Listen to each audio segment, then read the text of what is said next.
Hello. Assalamu alaikum. Bismillah ar-Rahman ar-Rahim. Thank you to the Abu Dhabi Sustainability Week, to SIEF, to Masdar, and the people of the UAE for hosting us today. We were talking to each other right before coming out here. We appear to be the money panel. So we thought, how can we make this really interesting for everyone who's sitting in the audience today about where are we going to deploy our infrastructure capital, given the fact that today we know that our resources, like the ocean, like the environment, we heard about the trillions of dollars of opportunity earlier. How are these going to be used in the future? Well, it's infrastructure and infrastructure investment. And we thought that we would, instead of saying what each one of us does, we thought, let's have a policy discussion about the tensions that we must manage as sovereigns and the people who govern sovereigns, which are our heads of state, our ministers, and our people, our private sector as well. And we'll divide our discussion up between infrastructure banking, finance and debt development, sovereign wealth funds, and the policy investment outlook of the private sector. So I'd love to turn it over to AJ, who is from the Infrastructure Bank, about what are the tensions of policy between resources, between private capital inclusion, which is from bankability to investability, and execution, which we'll go to Mohammed for, and then the sovereign concerns around all of each. AJ, if you'd like to start us off. Right. So thank you very much. Look at the infrastructure development. Traditionally, historically, was being done by the governments in the sovereign sector. But what has happened during the last few decades is that the capacity of the governments are now shrinking. Their fiscal space is shrinking. So then we are talking about the lack of capital, because the public capital is not good enough to meet the infrastructure gap. Then how do we bridge that? And then that is why the role of private sector becomes very, very important. But the private capital will go only to those places where it is investable or bankable. So how do you make the projects or the infrastructure projects bankable or investable? That is why the role of policy becomes very, very important. We all recall that about 2 or 3 decades back, when we were transitioning to the renewable energy in the various parts of the world, at that time, and I still remember my earlier days when I used to work in the Indian government, and that time, the solar energy was very costly, almost 30 cents a dollar, whereas the coal-based power was costing only 10 cents. So all the utilities companies, they were not able to buy, and therefore no investment was coming into this. And that is where the policy or the regulatory intervention came in, and that actually, forced the utility companies to buy a certain percentage of power through this renewable energy. And that is what the roadmap was set. And that actually provided a boost or the motivation to the private capital to come in. And today what you see, the solar energy cost has come down to something like 3 cents or 4 cents per kilowatt hour, and whereas the coal stays still at 10 cents per kilowatt hour. So I think, the similar thing can be done, particularly about the blue economy or in terms of water that we are talking about, that if you want something to be investable, and audience today is, here is the policymakers from the government, from the sovereign wealth fund.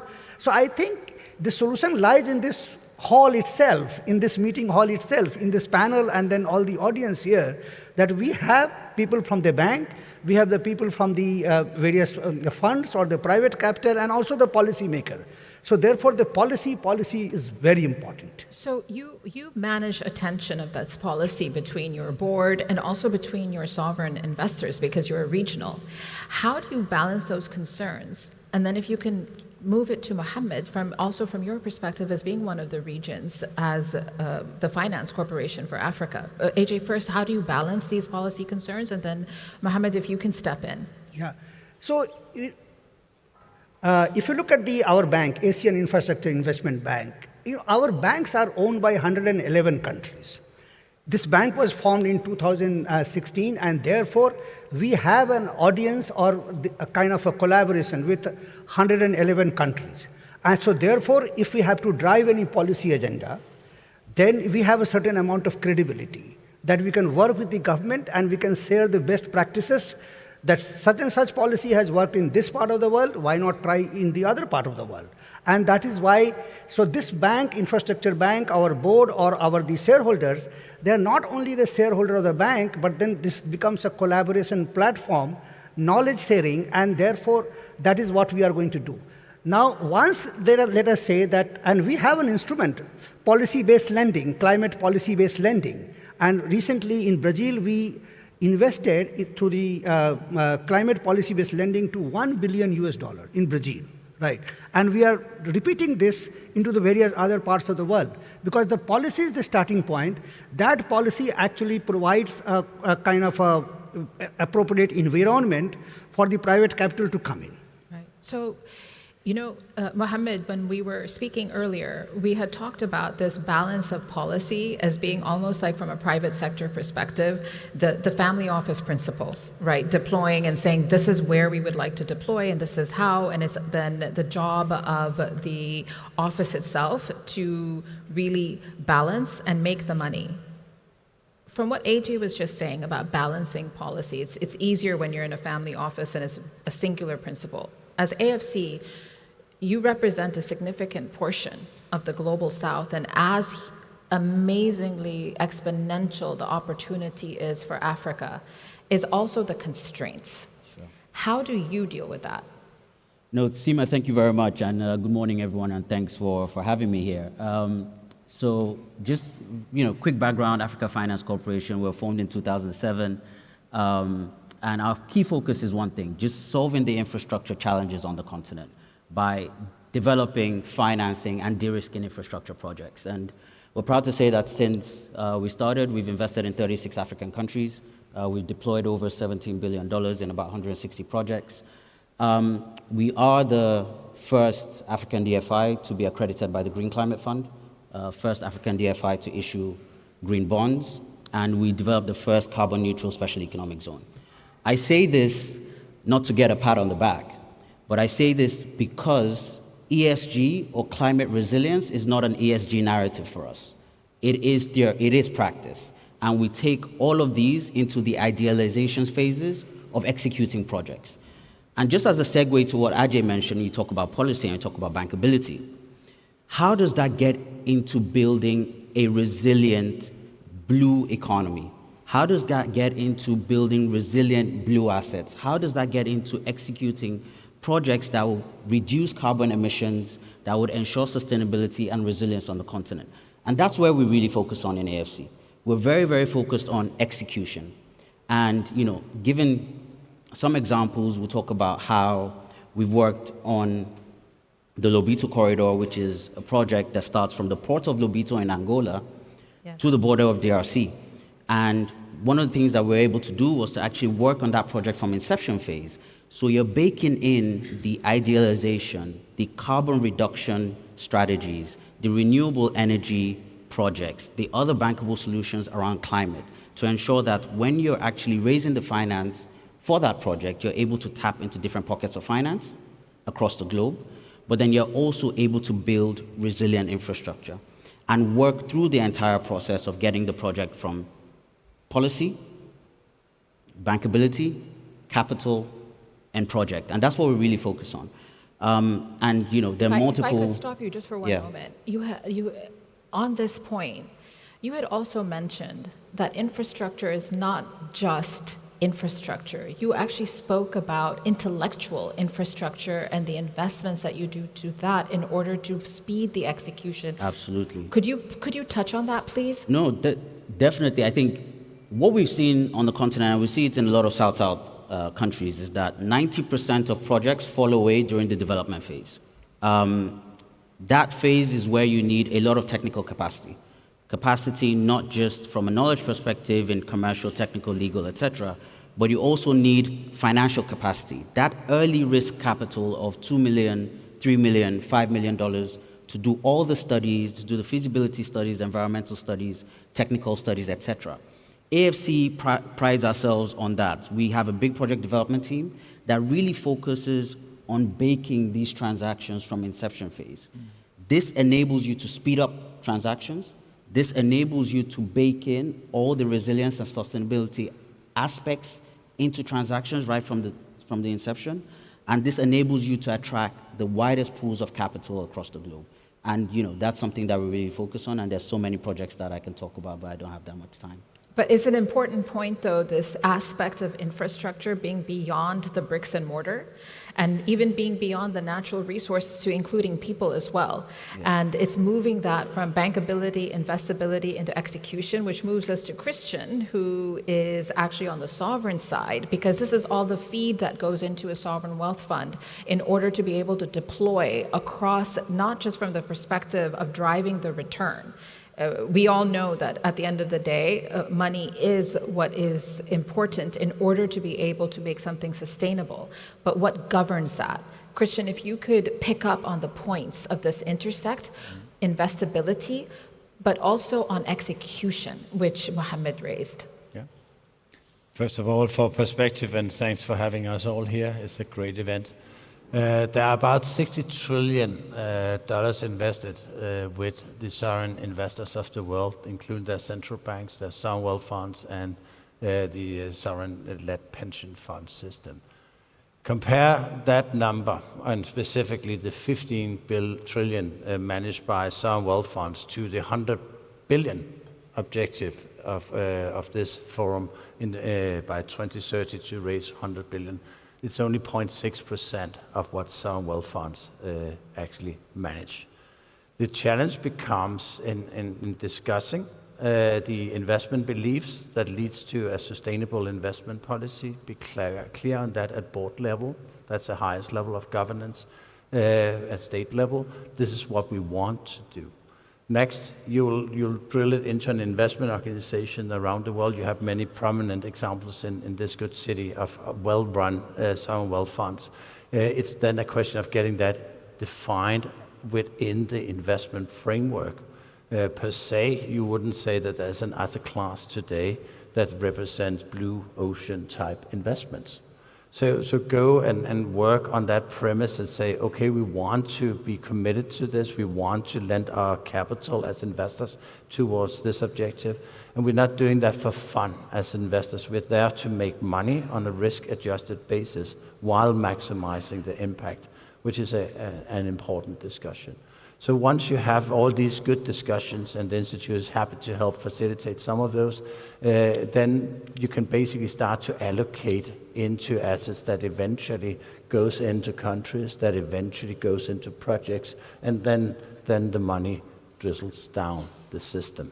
So this is the important thing to keep in mind, that the money is there, we're building a bridge to where it's mostly needed around the world. In order to get good returns and have good risk and have a resilient structure and strong institutional resilience, you make sure that these assets are not stranded, are not mismanaged, are not in any way impacting your returns. So that's bringing us back to execution. You need strong focus on how to supervise. Without you delegate responsibility, but you know what is going on, and you have very strong people on the ground supervising that the objectives and the KPIs at project level are met. Because successful project, successful country exposure, successful asset class exposure, successful return, high risk adjusted return for the long term and patient investors in this community that we look at. So build very strong focus, make it a top-down process, and then we can perhaps lend our focus towards meeting that 100 billion objective by 2030 is doable, clearly. Kristian, you mentioned aspects of the fact that the blue economy is it's a frontier in some cases, but AJ, you mentioned earlier about solar. Solar at one point in time was a frontier, and I think the difference of what I am hearing from the three of you is that at one point in time, we did not know the importance of these assets just as humankind, but now we know, and it must be fed in because that aspect of regeneration to it is critical, but also the inclusion of the private sector within this, because each of you mentioned a private sector aspect of policy to ensure that it's an integrated delivery to drive the greatest impact. Well, Dr. Bashir, you've had a storied career in public sector and advising government at highest levels in Africa and in this country, and now you sit on the board of an investment group. What do you think from a private sector's point of view would you want to see from policy makers as well as policy executors from the financial sovereign space to be able to move you forward and to be able to get from bankability and investability? Well, really, when you come to a huge infrastructure project that is affecting the lives of millions of people, hoping improving their lives, their economy, their education, their health, there are so many things that you have to do, and the environmental studies, tribal issues, but then legislation and policy is a big challenge many times, and sometimes some countries you come and you say, could you please manage this, and could you please change the law? They look at it as a sovereign issue. You don't tell us what to do. So you need to be very careful saying that, and very tactful. But many times, international investors find it challenging that the laws are not helping. Maybe the currency laws, the currency fluctuation. If I put my money here and then the rate changes, then what happens to me? So we need badly the help of not only international organizations that help us bridge few issues, but the government itself. There is another issue that probably sensitive, but corruption is another issue where people step in and cause problems. So there are many issues, and really without the help of the government itself taking charge and rising to the occasion, and being ready to upgrade not only their structure sometimes, or some of their employees or their officials don't have enough experience or background dealing with certain issues, where they shouldn't be embarrassed to take courses or training or coaching to learn and to improve.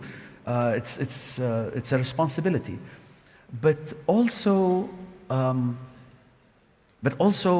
maybe involving some governance in the country itself, but definitely legislation and policy and working with international organizations, very important. And NGOs, please, NGOs are badly needed. So I'm going to bring this back full circle because I'm smiling because now that Dr. Bashir is in private sector, he's happy to say that, government needs to help mitigate political risk, execution risk, social risk, and we'll bring it back to government with AJ first. We've heard across the four of you, policy, it has to come from the top, and what are the pieces of this intersect and this tension? I was really intrigued that you mentioned solar, because solar, once upon a time, as I said, was the frontier, but now we're talking about blue. How do you bring this all together, this aspect of risk and the balancing? Because each country's risk is different. It's not the same, exactly, as is their governance or how they manage even their social risk. It's very dependent. And I'd like to move it down then from that perspective, just your last 1 or 2 minutes of managing that tension. Yeah, so you mentioned about the tension, and also Dr. Bashir mentioned about particularly, the government. Yes. When you are talking to the government saying that, should you have this policy? And I'm reminded of my days when I used to work in Government of India. I was finance secretary.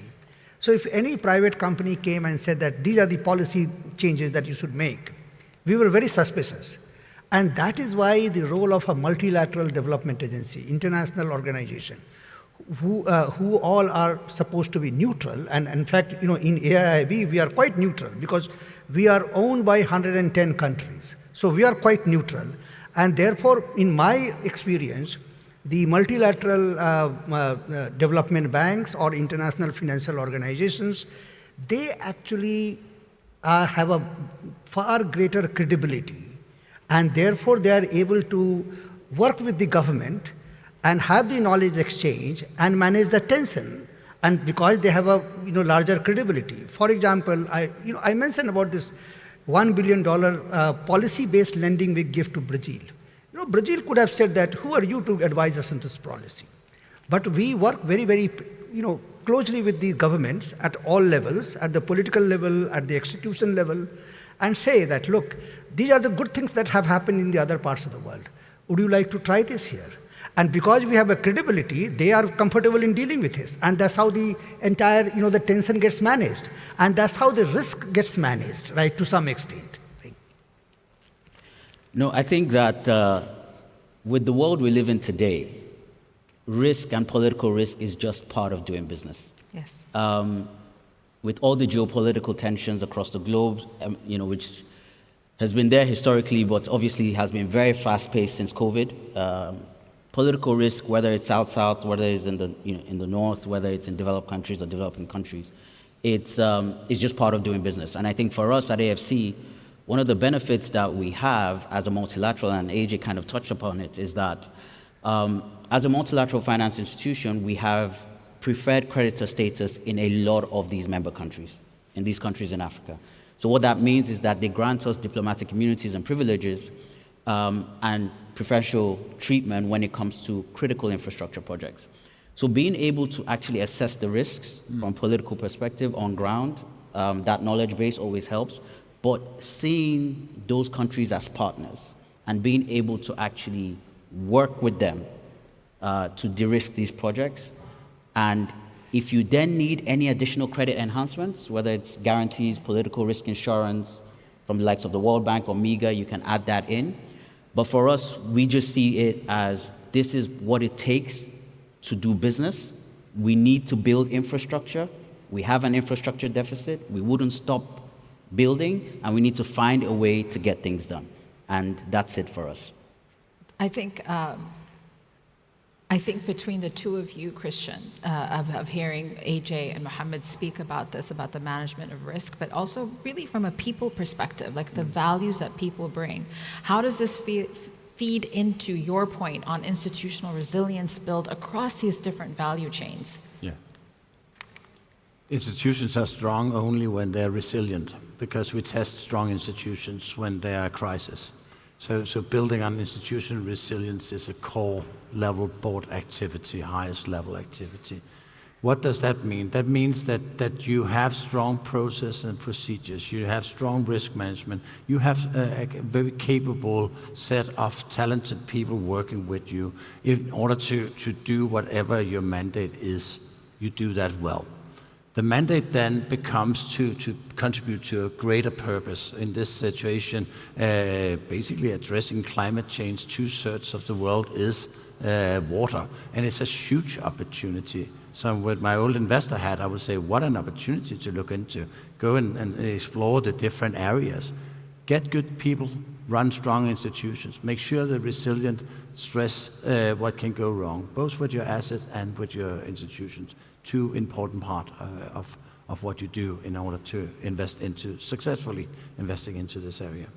Dr. Bashir, we're hearing from everybody, it seems, that we know enough to know that we know nothing. We also know enough to know that we should learn and build it around. What do you have to say? And then we'll, on these points, since you're the one who raised all the issues of risk that everybody had to answer. Well, risk is really part of life. The fact that we are alive, we live with the risk of dying any minute. So, but that still doesn't stop us from moving on and planning and dreaming and so on. So mitigating risk is of course something that we learn and we study, and we train how to handle and how to manage. Organizations need to do that. Extremely important is things that will help, of course, their people, the human resources, not only of the organization or the project itself, the infrastructure project that we're talking about, whichever, but of the government that we're dealing with, and of the multilateral, international, NGOs, different organizations that we're dealing with. So if every one or every unit has mitigated their risk, they manage themselves properly, I think we should be successful. But generally, some countries were able to do that and have done very well for themselves and for their people.